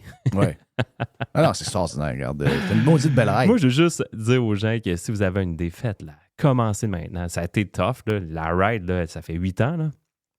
Elle n'est pas facile. Je dis pas qu'elle est facile, mais faites-le. Ça me permet. On a une super bonne équipe, on a du bon staff, on a du bon monde qui travaille avec nous. Nos collègues de travail sont extraordinaires. Puis c'est sûr qu'au début, ça va être extrêmement dur, mais à un moment donné, tu vas arriver à ta vision. Ouais. Nous autres, ben. Mais au-delà de juste vouloir, faut que tu regardes ton marché, il faut que tu regardes qui est contre toi. Une fois que tu sais qui est contre toi, tu regardes leurs faiblesses. Puis tu sais, la qualité du produit, vous n'avez pas lessiné là-dessus. Là. Non, ça c'est. Faut pas faire les choses à moitié. Faut y aller avec. Tu sais, vous autres, vous êtes allés. J'appelle ça du high-end un peu, là, dans la qualité des produits, un peu plus cher pour, mettons, les condiments qu'on parlait tantôt, mais tu regardes les ingrédients, tu goûtes, tu sais que tu es ailleurs. Donc, vous autres, vous avez choisi qualité par-dessus tout. Là. Quand tu arrives à travailler chez Fireburns, tu as la vision d'entreprise qui est écrite dans ta première page. C'est un jour, on sera partout sur la planète. Hein? Oui. Puis ensuite, tu as la mission de l'entreprise. Le pourquoi tu viens travailler chez Fireburns. C'est pour produire des sauces barbecue piquantes, condiments, épices de qualité supérieure et les rendre accessibles à tous. Ouais. Fait que ça, c'est la mission de notre entreprise quand tu viens travailler chez nous. Fait que, justement, nous, on veut offrir un produit de qualité à un prix accessible. Puis on est avec l'inflation, on se fait squeezer des deux bords. Fait que c'est pas facile en ce moment. Je te ferai pas le catch-up parce que cette année, on a pris la décision de ne pas augmenter aucun prix. Ça doit être dur, là. Fait que ça a été mon call que ça a été mon appel que j'ai fait aux équipes avec Frank. Cette année, gang, peu importe, il faut travailler ensemble. Puis on n'augmente pas les prix. On fait ça pour les consommateurs. Oui. Ça a été notre un défi, par exemple, dans le contexte? Une augmentation à 8 ans chez Fireburns. Une augmentation à 8 ans. Wow. Pourquoi? Parce qu'on a décidé de travailler à l'inverse. Comment on fait pour produire la même qualité au meilleur coût? Bien, on a la chance d'augmenter nos volumes puis négocier. OK? Ouais. Mais de passer des augmentations aux clients, je trouve. Puis je respecte ceux qui le font, OK? Mm-hmm. Ça, je le respecte. Il y en a qui n'ont pas le choix. OK? Juste qu'on soit clair. Là. Mais moi, dans ma vision des choses, c'est qu'on peut faire un travail avec les manufacturiers. Tu ne veux pas nous vendre? Tu ne veux pas baisser ton prix? OK, parfait. Tu veux pas... Il y a d'autres personnes qui veulent vendre. OK? Donc, on travaille avec nos fournisseurs. Ouais. Puis moi, je leur parle continuellement. Je leur dis, écoute, moi, je veux offrir une qualité. Je veux continuer à vendre. Si je veux continuer à vendre, il faut que j'aille un bon prix. Je ne peux pas tout le temps passer de la POC aux consommateurs. Parce qu'à un moment donné, le consommateur, s'il commence son épicerie avec une sauce à 9$ ou à 10$ dans le panier d'épicerie, je considère qu'il va la laisser en tablette à un moment donné. Oui, t'as raison. Puis c'est pas ça que je veux. J'aimerais ça que tout le monde pense comme toi. Sacrement. Non, t'as totalement raison, là. Tu sais, en 2011, là, j'avais fait... Il y en a qui pensent que c'est sans fin. Que les augmentations peuvent arriver sans fin. Puis là, à un moment donné, un an, mais après, hey, mon Dieu, quel genre de crash que je viens d'avoir là. Ben oui, mais c'est sûr, tu as augmenté ton produit 6 fois dans l'année. Mais c'est tough faire ça parce que tu te bats à tous les jours avec tes manufacturiers. C'est sûr. Tu te bats, puis il faut que tu choisisses de te battre. Peut-être que si on était plus gros encore, ça serait différent que j'aurais... Je considère pas que j'aurais le même discours parce que moi, j'ai le même discours dans la COVID. En 2011, j'avais été au conseil du commerce de détail à Montréal. Puis j'avais dit la même chose. C'est trop facile de passer la POC aux consommateurs. C'est trop facile. En 2021. Je l'avais dit en 2021, puis je leur dis en 2023. Non, mais c'est parce que tu as dit 2011. Je veux dire, c'est 2021. 2021. Oui. Puis en 2023, je dis la même affaire. Il faut travailler avec nos partenaires d'affaires pour le consommateur. Parce qu'à un moment donné, vous en parlez souvent de l'inflation. Si on n'a plus d'argent dans les poches pour acheter, qu'est-ce qu'on va faire? On est tous fourrés, tout le monde. Fait qu'il faut se battre. Tout le monde est fourré. Puis, ça nous inclut. Là. Nous autres, on est en business aussi, on est pareil. Tout le monde est fourré. C'est les gens n'ont plus d'argent dans leur poche, tout le monde paye. Là. Je vais donner un exemple sans nommer de nom, OK? Si tu me permets. durant la COVID, j'avais mentionné à un fournisseur que ses délais étaient rendus trop longs, puis ses prix augmentaient tout le temps. Puis j'avais texté le rep dans le temps que je m'en occupais. Puis j'avais dit, j'ai plus les moyens de faire affaire avec toi. Ouais. Puis on achetait quand même quelques centaines de milliers. Puis sa réponse a été, je comprends, c'est correct. Mon souffle avait coupé à ce moment-là parce que je me suis dit, ce gars-là, il était capable de perdre ce chiffre d'affaires-là. Mais dans le temps de la COVID, ça rentrait de partout. Oui, ça rentrait partout. Ça rentrait partout. Hey, Jeff, je vais aller où est-ce que je vais aller, là? Quelques mois plus tard. le gars, il est revenu? Il est revenu. Ah, salut, comment ça va? Nos délais sont rendus à... Non, c'est fini. Tu m'as flushé. Tu m'as flushé. Ben, on s'est flushé, puis j'ai accepté d'aller avec quelqu'un d'autre parce que lui, il a voulu travailler avec moi, puis ben, avoir des bons prix. Mais c'est juste pour dire qu'à un moment donné, il faut travailler pour le client. Moi, c'est ma vision des choses. Ouais. Hey, bref. On a bouffé beaucoup de temps. La recette est importante. C'est La des gnocchis recette. déjeuner smoke meat. J'ai faim. Regarde, on fait ça avec, puis on va être un peu plus rapide que d'habitude dans la... Excuse-moi. Ben non, mais c'était écœurant. Je ne vais pas te couper. C'est vraiment très bon. Là. Je n'aurais pris encore, PO. Là. Regarde, t'étais excellent. C'est juste que là, vu qu'on a annoncé la recette, je leur ai dit, bon, on fait la recette la semaine prochaine, mais on va, regarde, elle est sur le site de Fire Barns. Absolument, des gnocchis déjeuner smoke meat. Gnocchi déjeuner smoke meat. Qui n'aime pas manger un bon déjeuner? J'ai faim, je pense que je vais manger un déjeuner au Cosmos. Je m'envoie là. Ben oui, why not? 500 grammes de gnocchi, après ça, 125 grammes de smoke meat haché, grossièrement, 125 grammes de fromage en grains, 2 à 3 cornichons à l'aneth, coupés en petits dés, 2 œufs pochés et une tasse de sauce hollandaise. Sauce hollandaise, je vous conseille de soit l'acheter en sachet ou bien de la faire. Moi, je ne sais pas si Jerry, toi, t'as fait. Moi, je fais ma sauce hollandaise. OK. C'est très rapide. Si là. tu le prenais en sachet, vous n'êtes pas obligé de mettre le beurre qu'ils disent. Là. C'est ça, C'est exactement. ça, tu peux en mettre point pas mal. Exactement ça. 3 cuillerées à soupe de sauce barbecue, moutarde et miel. Fire Barns. C'est ça qui est bon, là. C'est ça le secret, là. Ciboulettes pour servir, sauce piquante Fire Barns au choix. Fait que tu mélanges ta sauce moutarde miel de Fire Barns dans ta hollandaise. C'est magique. C'est majestueux. Tu mets ça par-dessus. L'image est écœurante. Puis tes gnocchis, là, casse pas ta tête à les faire. Là. À cette heure, tu peux acheter ça. Là, puis... Ceux achetés, ma blonde en achète des pas pires. Des fois, il y en a qui sont un peu plus pâteux. Quand tu prends la bonne marque, tu payes le bon prix. Il y en a qui sont écœurants. Pas besoin de faire ça à la maison. Là. Mais ça, oubliez pas, là, les cornichons, les toppings, là, de mettre sur le dessus, là, les cornichons, c'est le secret. Oui. Dit par le maître Frank Ménard. Ben oui, donc recette dans le site de Fire Barns. Ah, puis les cadeaux. Hein, les cadeaux. J'ai-tu une seconde pour en parler? Oui, go. Les ensembles cadeaux corporatifs, si vous voulez donner ça à vos employés, hein, sur le site web de Fire. Ça se donne très, très bien. Hey, tu vois, il y en a eu 90 tantôt qu'il y en a un monsieur qui achetait ça sur le site web. Ben oui. Gravez la petite plaquette avec votre logo. Vous allez sur le site web de Fire Barns, puis vous commandez ça, puis vous allez recevoir d'ici... On donne 14 jours à peu près pour de délai. Quand même. Ça va super vite, mais ça peut être moins que ça. Là. Puis même ceux qui ne font pas rien graver, le lendemain, vous l'avez. Ou sur le lendemain. Wow. Puis là, j'ai amené 2 kits d'épices, 2 kits de sauce barbecue, puis 2 kits de sauce piquante. Fait que vous frétirez ça au Super Pirate. Wow. Les kits épices du monde, là. Ça, c'est... Moi, je m'excuse. Moi, les épices, je capote, là. Entre autres, les mardis gras. Partout. Mais c'est Mr. White met du mardi gras partout. Ah non, Mr. White, c'est le mardi gras chez eux. Il en met même sur son gâteau au chocolat. Il fight. Ouais. Souvent, les gens me demandent qu'est-ce que vous mettez dans vos sauces pour rendre le monde addictif. Ben, j'achète ce que Mr. White concocte. Oui, c'est ça. Oui. Exact. Il cook chez eux. Il cook. Hey, thank you. Voilà pour la recette Fire Barns pour lancer le week-end. Garde, faites ça pour déjeuner ce week-end. Allez sur le site de Fire Barns faire vos commandes pour les cadeaux à vos employés ou à vos clients du temps des fêtes. C'est vraiment des cadeaux appréciés de tous. Tu sais, des fois, on reçoit des cadeaux, puis ça nous... c'est comme un peu plate. Tu te dis, Christy, pourquoi dépenser pour ça? Ça, c'est un cadeau que tout le monde aime. Là. Ça, c'est tout le monde. PO. Surtout si tu fais graver sur la plaquette ton logo. Ben oui. C'est encore mieux. Ben oui.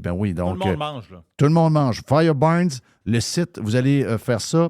Est-ce que pour les pirates, il y a encore un code?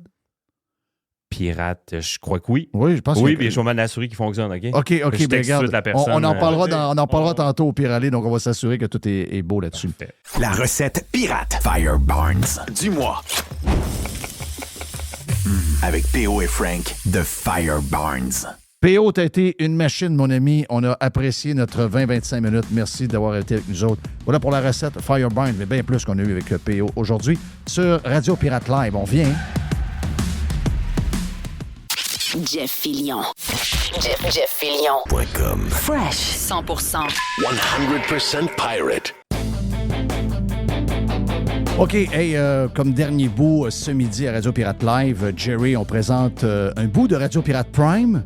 Et c'est un bout d'hier avec Gilles Parent et notre chum Dennis in the Jet qui s'adonne à être avec nous autres live en studio, passé dans le coin encore. Donc, t'es salué, Dennis. Et à un moment donné, Gilles nous a posé une question. Est-ce que si vous étiez obligé d'aller à la guerre pour votre pays, combien de gens iraient? Puis là, il a fait une liste. Ça a apporté une discussion super intéressante d'une 20aine de minutes. Vous allez voir que vous n'êtes pas surpris de voir que plus les pays sont dans la merde et plus ils sont prêts à aller défendre leur pays et plus leur pays est Fat Cat et moins ils sont prêts à y aller. Donc, vous allez imaginer un peu où on est là-dedans. Là. Mais c'est une très bonne... Une réflexion. Très bonne réflexion. Dennis in the Jet, c'est ta première participation dans Radio Pirate Live. Oui, j'ai bien aimé ça. Oui, ça a été une bonne discussion vraiment avec notre chum Gilles qui était bien content d'être avec nous cette semaine au Cosmos. On écoute ça tout de suite sur Radio Pirate Live. The Revolution. Radiopirate.com. Mais j'avais une question liée à ça, si tu me permets. Ouais, vas-y. Je pense que ça fermerait bien la discussion. On t'a rendu sur l'armée puis sur le déploiement. Il y a un sondage mondial qui a été fait. Puis la question, je la trouvais intéressante. Puis je dis, qu'est-ce que je répondrais à mon âge, évidemment? Vous allez comprendre qu'il y a une question d'âge là-dedans. Mais on a posé la question dans plusieurs pays. Est-ce que vous seriez prêt à aller vous battre pour votre pays? Oui. Parce que là, on parle de guerre. Là. Yes. C'est la question. Ben, Moi, je vais être pilote. Moi, Non, je suis mais- prêt. Denis va me former, puis je suis prêt. Tu vas te cacher en Puis arrière. si vous me dites que j'ai juste du gaz me rends. Le Maroc, c'est le pays où il y a le plus spontanément de gens qui seraient prêts à y aller. 94 Peut-être on sait que ça va descendre ailleurs. Là. Mais c'est là où on dit spontanément, moi, j'irais. Après ça, le Pakistan, 89 L'Inde, 75 des Indiens beaucoup de monde. sont prêts. Il y a quelques personnes. Fait que juste Une grosse armée. La Turquie, 73 La Chine, 71 Wow. Fait que tu vois, quand il y a des autocraties, puis souvent... Ben, la moi, je Chine- pense que c'est plus de où tu viens aussi. Oui, ça. oui, absolument. C'est ton évolution. Oui.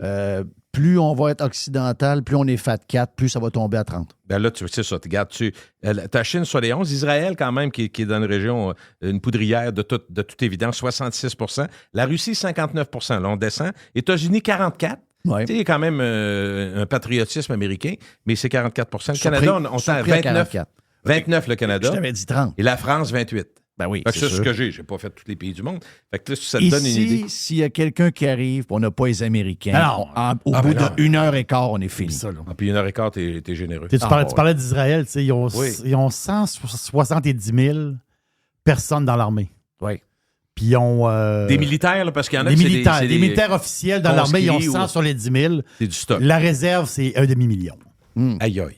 OK. Tout le monde s'en va au combat. Ouais. Quand j'étais dans les forces, Ah non, il y avait les du autres, monde qui me c'est- disait... Ah non, c'est vrai que c'est une vocation, c'est une nécessité. Ah non, les autres sont là. C'est là. Ils sont là, puis overnight, là. Ah, j'aime ta question, À un vraiment. moment donné, dans les forces, le monde me demandait hey, comment est-ce que c'est dans les forces, il y a beaucoup de monde, tout ça. Puis j'ai Ouais. dit, je vais juste pour te mettre en perspective. Là. Les chiffres ont peut-être changé un peu maintenant, mais je disais, tu sais, tu connais la ville de New York? Ouais, je connais New York. Ben Il y oui. a des policiers là-dedans? Ouais, des policiers, 60 000 policiers. Ben, j'ai dit, il y a plus de policiers dans la ville de New York que tous les militaires canadiens. Et c'est bon. Fait que ça donne une idée de la Oui, force ça te- canadienne. ouais, ouais. Il n'y en a pas. Il y en a C'est pas pas compliqué. de force, ça, C'est une force, c'est bien plus des statements politiques là, qu'on fait avec nos forces. C'est un peu malheureux. Puis je serais curieux. C'est une très bonne question, Gilles, qui a posée. Ça dépend dans quel type de conflit. Je comprends, C'est mais exactement. tu vois la culture des pays, tu vois la culture Absolument. militaire, l'éducation, l'implication, tu sens tout ça. Ouais. Puis au Canada, on ne se sent pas impliqué bien. Puis même, il y a beaucoup de Canadiens anglais. C'est une des différences. Ils disent que les Québécois, c'est encore pire. Nous autres, on n'est pas là pour tous les militaires. Puis il y a le mais respect encore militaire. moins, ouais. Le respect militaire est encore plus bas. Absolument. Mais Ouais. Denis a raison, tu sais, ça dépend toujours du conflit comme ça. Ah oui. C'est celui qui est là, la manière que ça a commencé, l'agression qui a été faite. Tu sais, là, tu joues avec.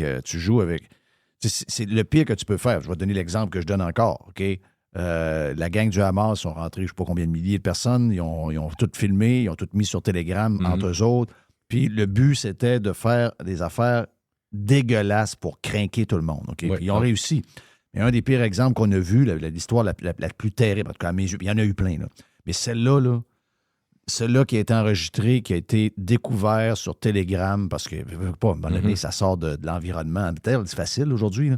Même si c'est encrypté, cette affaire-là, il y a quelqu'un qui peut prendre le film puis le pitcher à quelqu'un d'autre, puis là, finalement, il y a des espions qui le trouvent. Mais ils ont filmé, quand ils sont rentrés dans une maison, un jeune couple avec un bébé naissant, ont tué le gars en rentrant, ils ont mis le bébé dans le four, ils ont parti le four, puis ils ont violé sa mère pendant que sa mère entendait le bébé cuire dans le four. Ça, excusez-moi, là.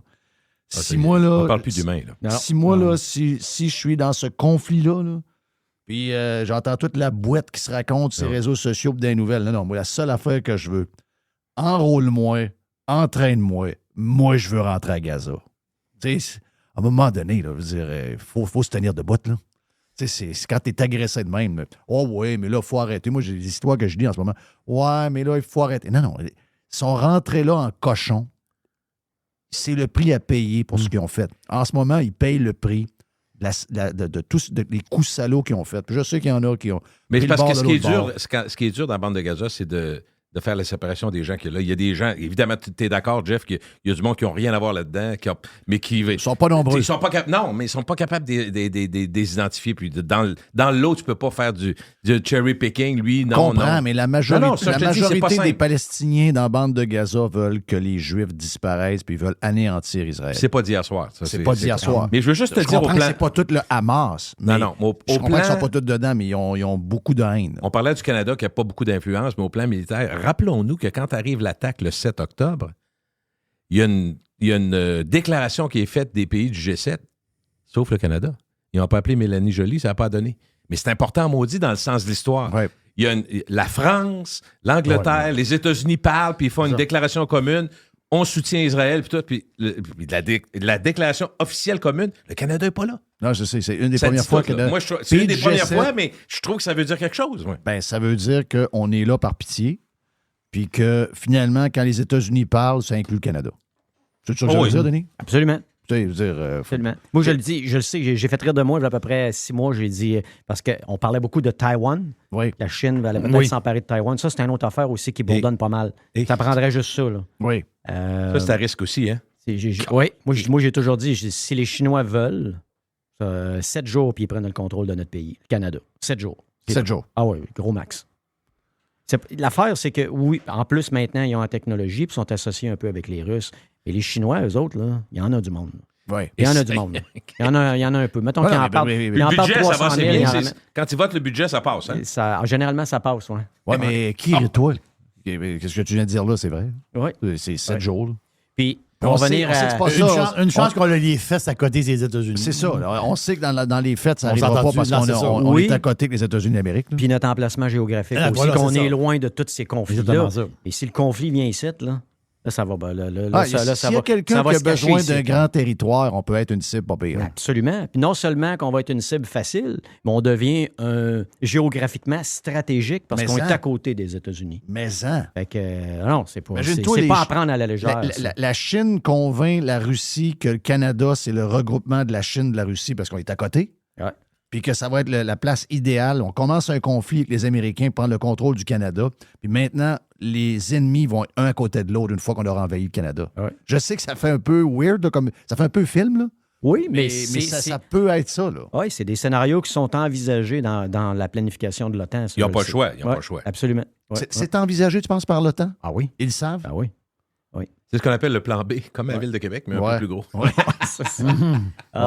Mais c'est là que tu vois que... Tu sais, le gouvernement, ils savent très bien qu'on pourrait mettre 200 000 personnes dans l'armée, là, dans un pays de 40 millions. S'il y en a 170 000 dans un pays de 8 millions en Israël, je comprends que c'est pas la même affaire. Là. Les autres sont entourés de pays qui veulent les manger. Là. Mais on devrait avoir une plus grosse armée. Mais dans le fond, c'est parce que le gouvernement canadien sait qu'il va se faire ça. Ils n'ont pas besoin. Pourquoi on irait dépenser à une grosse armée alors qu'on sait qu'on a la plus grosse armée au monde qui va nous défendre?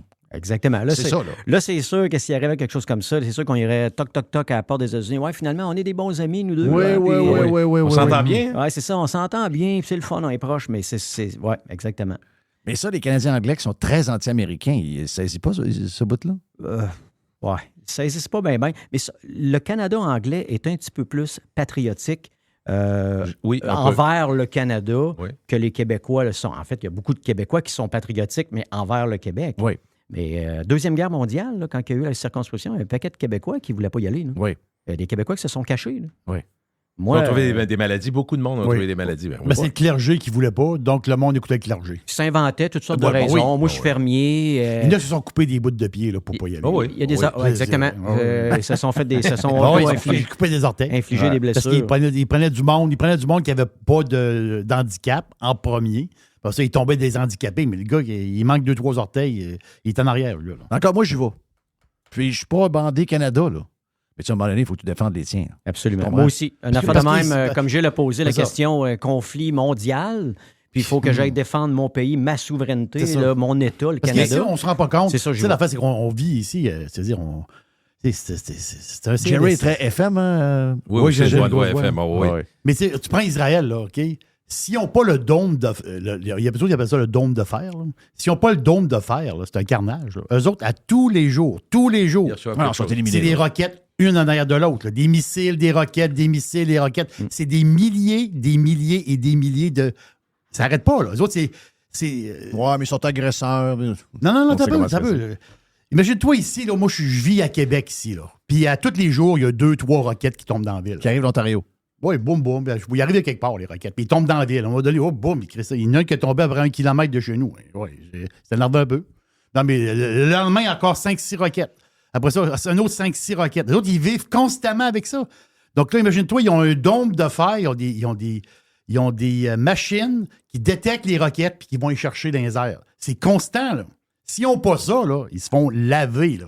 Donc, imagine-toi vivre dans un pays comme ça. Sais-tu quoi l'affaire? C'est que j'ai fait nos discussions. Quand c'est le temps de t'enrôler dans l'armée ou dans être dans, je sais pas moi, donner un support à l'armée, t'es dedans, là. Parce que tu vis à chaque jour l'agression.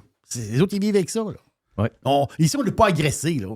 Et il se passe rien. Mais Jerry, c'est mon point, moi, dans la discussion qu'on a là.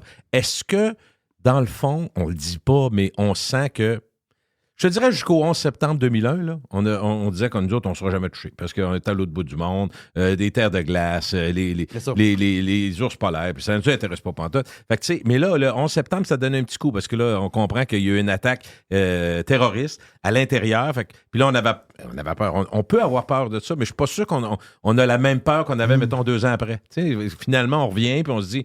Dans le fond, ce qu'on dit pas, c'est qu'on sent que la puissance mondiale, c'est encore les Américains, puis ils sont à côté de chez nous. Fait que, tu sais, sont limitrophes à chez nous. Fait que c'est une protection. Fait que ce qui fait que nous, puis en même temps, je pense aux militaires canadiens. On veut acheter 3 hélicoptères militaires. Ça prend 5 ans, puis au bout de 5 ans, on règle le contrat parce que c'est pas le bon hélicoptère. Chris, c'est compliqué. On dirait qu'on casse nos cochons pour acheter un hélicoptère de l'armée au Canada. Oui, toutes les décisions militaires qui vont favoriser la défense nationale ne sont jamais vraiment bien acceptées ici. Non. Exemple, quand ça a été le F-18, là, ça fait 20 ans qu'il faut le remplacer. Ça fait 20 ans qu'il faut le remplacer. Puis là, on a passé un contrat pour acheter des F-35. Puis on a acheté 88. Puis 88 F-35, top-notch avec un petit peu de maintenance puis des pièces, 14 milliards. Ben, ça. D'abord, c'est un chiffre magique, ça. Ouais. Puis je l'ai mis un matin sur Twitter. OK, oui. C'est un tramway de jet. C'est un chiffre qui me dit quelque chose. 88 avions de chasse, top of the line, avec l'équipement et un peu de pièces. Puis c'est ce que ça a coûté au Canada, 14 milliards. Ils vont nous faire croire qu'un train va coûter... Là, on veut bâtir un train pour 13 milliards. C'est très fort, ça fait pas de sens. Non, ça à un moment donné... Non, quand j'ai vu ton tweet un matin, j'ai dit « My God ». Faut tirer à plat. Non, ça n'a aucun sens. Ben, d'abord, ça ne peut pas être 13 milliards. C'est une patente de béton avec un train dessus qui roule. Là. Alors que tu as 88 avions top-notch, incroyables. Oui. En passant, c'était tout n'importe quoi, ça, là. On était dans le programme de développement depuis le début. On avait investi des centaines de millions là-dedans. On ne pouvait pas se retirer de ça. Là. Ça a été juste du niaisage parce que les politiciens avaient peur de dire qu'on va acheter ci, on va acheter ça. À un moment donné, mets ton pied à terre, puis go! Ouais. Ça a pris du temps, là. Oui. Puis 13 millions, c'est exactement la moitié... 13 millions. 13 milliards, c'est la moitié du budget de la Défense nationale canadienne. Le budget de la Défense nationale, c'est 26 milliards. Wow! Moi, c'est pas beaucoup, c'est pas assez. Mais c'est quand même ce que le Canada met dans le budget de la Défense nationale, qu'on emploie 60 000 personnes. Oui. L'histoire de 13 milliards. Là, on veut faire 13 milliards un train, ça fait pas de sens. Non, mais je regardais hier le maire Marchand, Puis, tu sais, souvent, tu dis, tu as une assurance. Après ça, en termes de disponibilité mentale puis politique, tu as une assurance, tu as une surassurance. Puis le mot après, c'est arrogance. Mais hier, il était arrogant. Hier, il était en voulant dire, je le fais pareil. Puis, tu sais, il y avait un côté autocrate.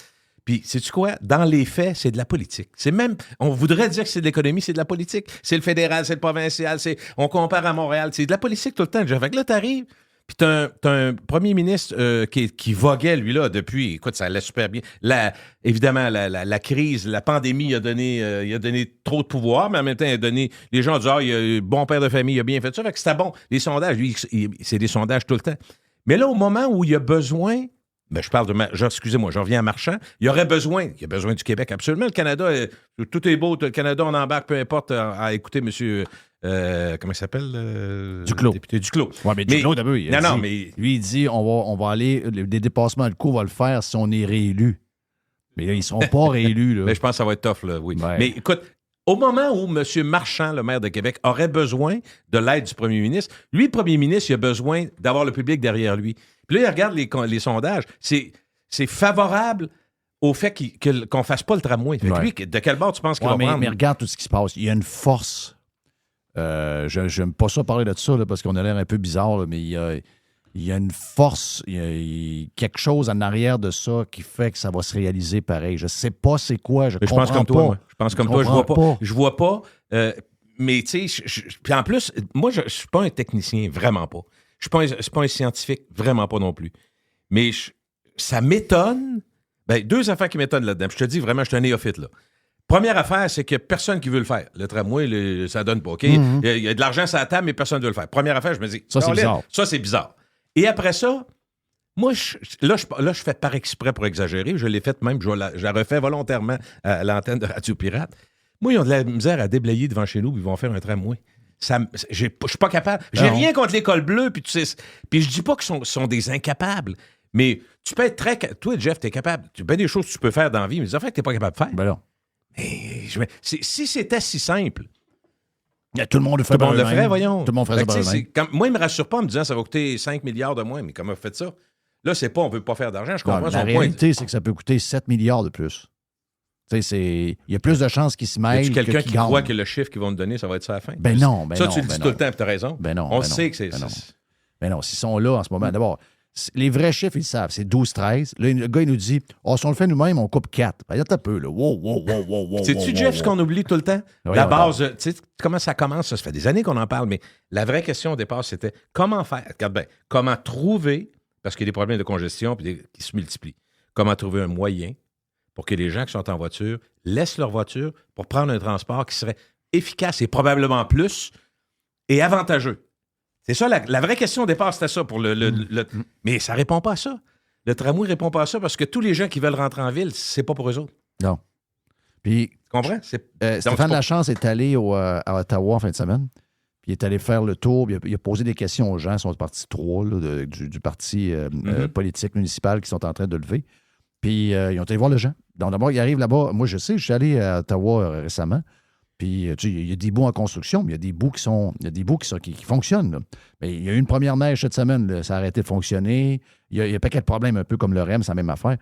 Mais ce que moi, j'ai remarqué, c'est qu'il n'y a pas de monde dedans. Puis là, Stéphane, il dit, écoute, le matin, il dit, j'ai demandé à mes chums, j'ai dit, coudonc, c'est-tu fermé? T'sais, il était 8h, 8h30, pas un chat. OK, ouais, ça passe. Samedi. Là, finalement, à 11h, on commence à avoir un petit peu de monde. Puis là, ils ont commencé à questionner le monde. Et le monde, là, ce qu'ils disent sur le tramway, le point qui revient le plus souvent, c'est que c'est lent. Vraiment lent. Donc, c'est lent faire le bout qu'ils ont à faire. Plus lent qu'un autobus. Même s'ils sont prioritaires aux lumières, c'est que tu arrêtes souvent pour embarquer et débarquer le monde. Tu peux pas pousser dehors, ben non. Il n'y a pas de vitesse. Il roule genre à, je ne sais pas trop. 25 peut-être, 30 km/h? 20 à peu près, mettons 20-25. Là. Mais encore là, 20-25 au pic. Il dit souvent, même qu'il roule à 12, 13, 14. Ça finit plus de finir, cette affaire-là. Quand on roule, mettons, René Lévesque, une zone de 50, tu vas à 60, 55, 60. Mais c'est pas pareil, là. C'est 3 fois plus vite. Oui. J'étais allé à Dijon l'année passée. Dijon, ils ont un fantastique tramway. C'est très beau. C'est vraiment beau. Au cœur de la ville, c'est ça? Oui, c'est fantastique, c'est beau. Mais il y a des fils partout, par exemple. Ça, c'est pas beau. Mais le tramway lui-même, le train, c'est beau. Puis l'autre affaire, par exemple, que Dijon a, ici, le tramway qui parle ne sera pas comme ça, c'est qu'il n'y a pas de dalle de béton à Dijon. Tu peux rouler en auto sur les mêmes... Absolument. Ça, c'est important. Il n'y a aucune entrave pour les automobilistes à travers le tramway et les piétons. Il n'y a pas une place, OK, il faut que tu passes juste là. C'est bien harmonisé ensemble. Et moi, je reviens tout le temps à la même affaire. On n'a pas le climat pour avoir de quoi sur rail comme ça puis des fils électriques aériens. Ça ne marchera pas. Ça ne marchera pas. J'ai pris le train à Montréal. J'ai habité à Montréal pendant 8 ans. Puis j'étais à Vaudreuil. Puis je prenais le train là, de Vaudreuil aller jusqu'au... Le train de banlieue, là? Oui, jusqu'à la gare à côté du Centre Bell. Puis si je faisais ce trajet-là en voiture, même dans le trafic le matin, ça me prenait à peu près 50 minutes. Je prenais le train, puis ça me prenait 1h20. À un moment donné, que là, tu dis, OK, et notre temps, il est précieux. Oui, dans le train, c'est plus confortable, c'est vrai. Mais en plein hiver, ça arrivait souvent que ça jammait. À Dorion, j'ai déjà fait Dorion-Vaudreuil à pied à moins 20 parce que le système d'aiguillage était gelé. Ouais. Je dis pas que ça arriverait ici, mais c'est genre, on n'a pas le climat pour ça. Là, le monde, on dit, j'ai vu du monde sur Twitter dire Stockholm a un tramway. Il n'y a pas de neige à Stockholm. C'est pas pareil. Il n'y a pas de neige. Il n'y a pas de tempête de 30 cm, de 15 cm. Regarde, il fait 0. Les autres, parce que Stockholm est plus en haut, ils pensent que c'est plus froid et l'hiver est plus tough. Il n'y a pas d'hiver vraiment à Stockholm. Il y a un hiver. Je veux dire, c'est un hiver à 0 degré, il tombe 5 cm, ça fond en journée, il fait 1 degré. C'est ça l'hiver de Stockholm. Quand c'est très froid, c'est moins 8, mais nous autres, des fois, c'est moins 20. Ben oui. Pas pareil, ça jamme. Non, ça, c'est le courant jet qui fait que même s'ils sont plus hauts que nous autres, c'est vrai, c'est ça. Il y a une bonne différence avec la mer. C'est le courant jet qui... le courant jet d'ouest en est qui amène l'air du Gulf Stream. Donc, c'est l'air du Gulf Stream qui est amené dans ces places-là.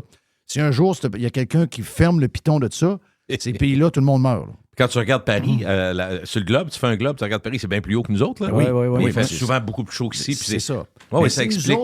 Si, mettons, nous autres, le courant jet est à l'ouest de nous. Mettons qu'on est de l'autre bord. Là. Eux autres, ici, c'est l'Espagne. Là. Arrête, dis-moi pas ça. Ben oui. On va bien dormir à soir. Pas rêver. Il ferait très chaud. Là, on va faire du raisin à Stoneham. On va faire du raisin à Stoneham. Radio Pirate. Radiopirate.com. OK, ben voilà, c'est fait pour cette semaine, mon ami Jerry, pour Radio Pirate Live. Très belle semaine encore. Très belle vraiment semaine, belle rencontre avec les pirates. Merci beaucoup, c'était vraiment le fun. Vraiment trippant, vraiment trippant. Beaucoup de pirates Prime, mais on a eu beaucoup de pirates cheap également avec nous autres cette semaine au Cosmos. Donc, vous êtes salués, on vous aime. Bon week-end, profitez-en pour relaxer. Beaucoup de football, un peu d'F1 en fin de semaine au Brésil. Il y a, j'imagine, du NASCAR encore, je ne sais pas si c'est fini. Puis, plein d'affaires. Donc, baseball terminé. Baseball terminé. Baseball terminé. Texas a gagné avec Creed, Higher, la tonne Higher qui les a motivés. Puis, le Canadien, le CH, ce week-end également. Donc, on se reparle lundi sur Radio Pirate Live et aussi sur Radio Pirate Prime. See ya et bon week-end.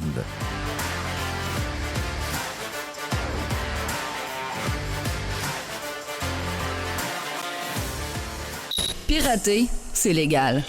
Radiopirate.com. Radio Pirate. 100% 100% Pirate.